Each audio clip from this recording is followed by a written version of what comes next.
Obrigado às perguntas instigantes do Vitor, da Osneia e da Margarete. Eu diria que a Escola da Vida é uma proposta que vários pedagogos brasileiros, várias brasileiras e brasileiros se dedicaram, que dedicam à questão da educação, buscam ter a Escola da Vida, né? Mas, lamentavelmente, a ideologia dominante criou uma quarta perna no processo da formação da cidadania, que tradicionalmente a formação da cidadania era feita em casa, na escola e na igreja. Mas hoje, certamente, desse tamborete, a perna muito mais comprida, que faz com que que as outras três fiquem razoavelmente fragilizadas, é a dos canais de comunicação, principalmente os grandes meios de comunicação. A forma como a televisão vem forjando a mentalidade do brasileiro, da brasileira, como vem colocando a ideologia dominante, não é? Se colocando a favor da ideologia dominante, e, inclusive, buscando substituir principalmente a escola viva, a escola contestadora, a escola de formação de cidadania. A escola de formação de cidadania, ela não é só recusada pelos conselhos estaduais de educação, pelos currículos mínimos, pelas grades curriculares, pelas bibliografias básicas, etc., etc., pelos livros que são postos à disposição, né? Mas eles também são muito forjados pela maneira como os grandes veículos de comunicação nos educam ou nos induzem a pensar um mundo, acima de tudo, um mundo centrado no meu próprio umbigo. Porque, como eu acredito que eu sou o centro do mundo e que eu posso tomar conta de todas as minhas coisas, eu não tenho olhar e não tenho coração e não tenho mente para pensar no meu entorno. Essa é uma das questões fundamentais. A escola, conforme pensado por grandes educadores, é uma escola de integração social. Mas nós hoje sabemos, e já sabemos há algum tempo, que a escola não exerce essa função. O máximo que a gente integra são semelhantes que moram por perto. Então, dificilmente nós temos a integração social de bairros mais distantes ou mais periféricos ou de favelas com os chamados bairros nobres. Nesses bairros ditos nobres, as escolas que estão ali são para repetir o status quo. Não estão ali para contestar. Então, eu acho que esse é um dado que a gente tem. Esse é um dado que a gente tem e com o qual nós precisamos trabalhar. Nós certamente mas precisamos trabalhar a partir essa é uma realidade. Essa é uma realidade. Né? Segundo, que bom que você puxou a minha orelha, Osneia, que você tem toda a razão. As mulheres recebem rendimentos menores, seja assalariado ou não assalariado. Muito obrigado por essa correção, e é absolutamente verdadeira. Não é? Até porque algumas das funções que ficam para a mulher do mercado informal, ou aquela que busca a sobrevivência a partir do seu próprio trabalho, remuneram sempre menos do que funções semelhantes desempenhadas por homens também no trabalho informal. Basta a gente ver, né, quanto é que ganha um guardador de automóveis, um lavador de automóveis, e quanto é que ganha a companheira dele que fica fazendo o bolo, tentando vender algum serviço. Então, isso faz parte desse sistema econômico perverso para com as pessoas, mas principalmente perverso com negros, nativos, mulheres, LGBTs. A gente precisa deixar isso muito claro, porque senão fica não somos todos iguais, não somos iguais. mesmo nós tendo a mesma condição, a mesma raça, a mesma... Os homens estão sempre numa situação menos privilegiada do que as mulheres. Desculpa, mais privilegiada, ou menos explorada do que as mulheres. E a gente precisa ter essa consciência. E é uma consciência social. Ou nós entendemos. Agora, a grande questão é que o que me está sendo dito o tempo todo é que eu posso fazer por mim mesmo e eu posso obter o sucesso. Diversas denominações religiosas aí pregam a teologia da prosperidade, que eu consigo prosperar a partir da minha oração e a partir do meu esforço pessoal. Então, dificilmente pensam no seu entorno e pensam em buscar soluções comuns. A professora Margarete traz algumas questões que me parecem fundamentais, né? Mas aí, professor, eu vou chamar a atenção de que eu quero a escola como um ponto de interação do território. A escola enquanto um ponto de interação do seu território. Toda escola tem um certo território. Né? Às vezes tem um aluno ou uma aluna que vem um pouquinho mais distante, mas tem um tecido ali. Então, a escola pode desempenhar essa função. Ela pode desempenhar essa função em inúmeros aspectos. Né? Eu estou falando, não é só na inclusão digital, não. Ela pode ser um ponto de cultura. Né? Ela pode ser um ponto de cultura. Ela pode ser um ponto de difusão, né, da soberania alimentar. Né? As escolas estão apertadas, mas, de repente, ali ou num terreno próximo, ter uma horta comunitária, ou incentivar uma horta comunitária. Para quê? Para a soberania alimentar. Esse movimento não é um movimento só brasileiro, está no mundo inteiro, mas é um movimento onde nós temos também que ter essa preocupação. Agora, sem dúvida nenhuma, e aí você levanta uma questão que é fundamental. A maior parte dos nossos alunos, e principalmente essa realidade da escola pública, né, a sobrevivência dele e dela depende de algum tipo de trabalho. Né? De algum tipo de trabalho. E, às vezes, está perdendo esse trabalho.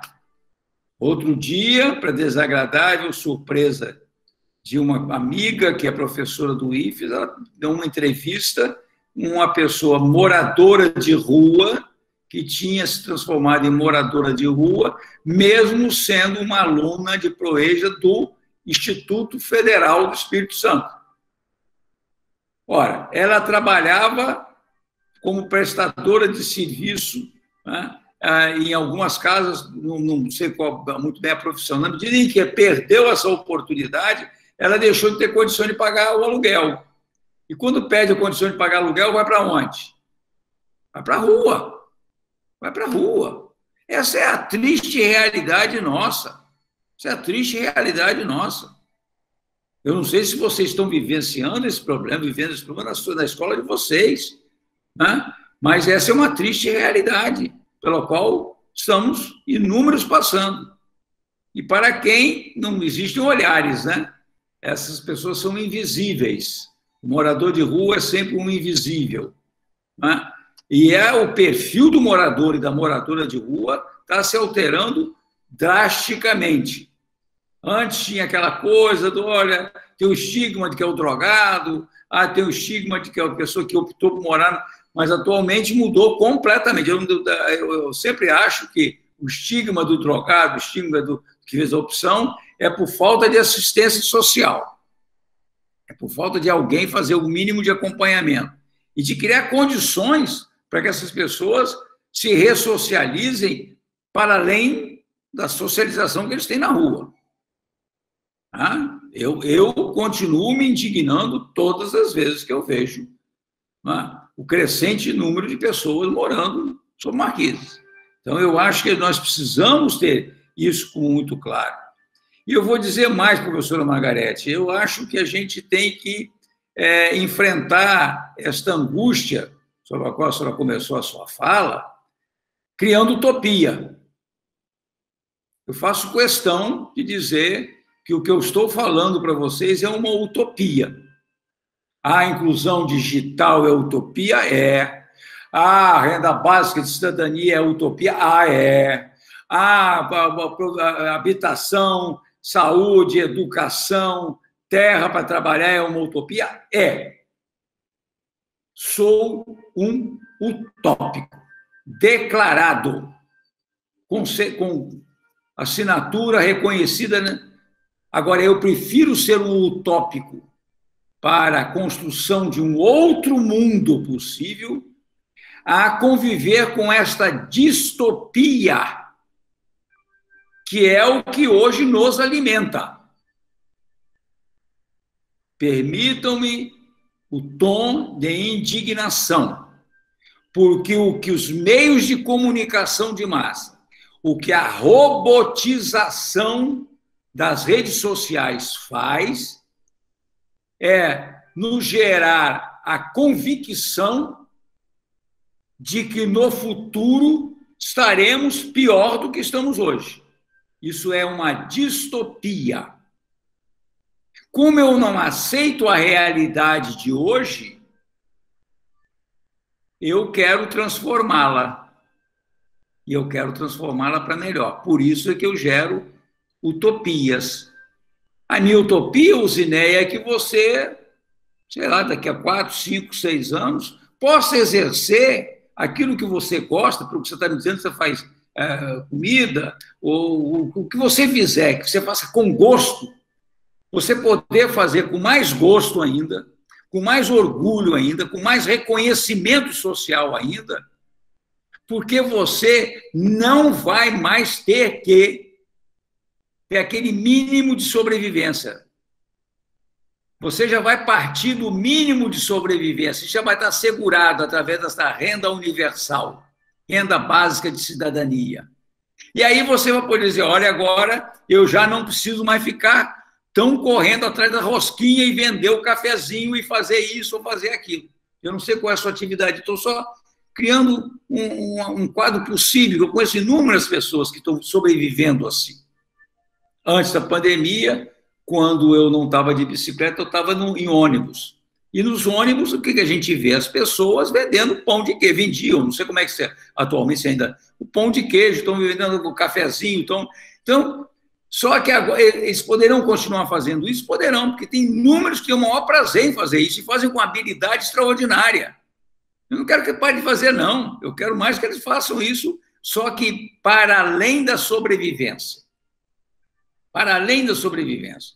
As pessoas poderem chegar num ônibus e não dizerem, compre um pão de queijo para me ajudar.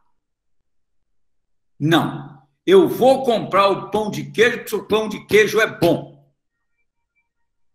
E o meu pão de queijo é melhor que o da Usinéia que passou aqui há pouco. Porque eu faço com mais gosto que ela. Esse tipo de interação social, eu quero, ela vai existir a partir daí. Ela vai existir a partir daí. E ela vai existir a partir daí, a professora Margarete, quando a Usinéia e tantas outras pessoas da comunidade puderem ter na escola um ponto onde elas vão poder melhorar, dizer, olha, será que tem algum outro produto que eu possa fazer? Eu gosto de cozinhar, ou eu gosto de cuidar de criança, ou eu gosto de esporte. Eu posso melhorar o meu desenho. Eu gosto de música, eu gosto de pintar, eu gosto de escrever. Tudo direito básico de cidadania, minha gente. Tudo direito básico de estar no mundo, de ser no mundo. Os nossos nativos eram artistas. Artistas. Nós temos inúmeras expressões culturais herdadas dos nossos nativos, herdadas dos nossos quilombolas, que são expressões artísticas admiradas no mundo inteiro, mas que aqui a gente ainda chama cultura popular. É música popular. Não é a música erudita, não é a música europeia. E a gente precisa mudar esse quadro. E eu vou ousar insistir com vocês. Nós vamos mudar esse quadro a partir dessa minha utopia, que eu não quero que seja só minha. Não adianta também a gente pensar, não, mas o povo não participa. Eu acho isso uma injustiça lamentável. Porque pedir a uma trabalhadora e a um trabalhador que saíram de casa às 5 horas da manhã para chegar às 7 horas da manhã no trabalho, às vezes um pouco mais cedo, tem que chegar um pouco mais cedo, trabalhar até 4h30, 5 horas da tarde, pegar um outro ônibus de volta para chegar em casa às 7h30. E aí dizer que o povo não quer participar, mas quer participar como? Quer participar como? Eu quero o povo participando. Eu quero esse sorriso da Uzinéia. Eu estou falando do sorriso dela porque é uma das poucas fotografias que tem aqui. Né? Uma das poucas que eu estou vendo a imagem. Mas é disso da utopia, do sonho. Como um direito nosso. Como um direito nosso. O direito de sonhar. Não é? Porque se a gente não ousar sonhar, o que nós vamos ter que conviver é com esse eterno pesadelo. Pesadelo que está nos adoecendo e que está nos matando.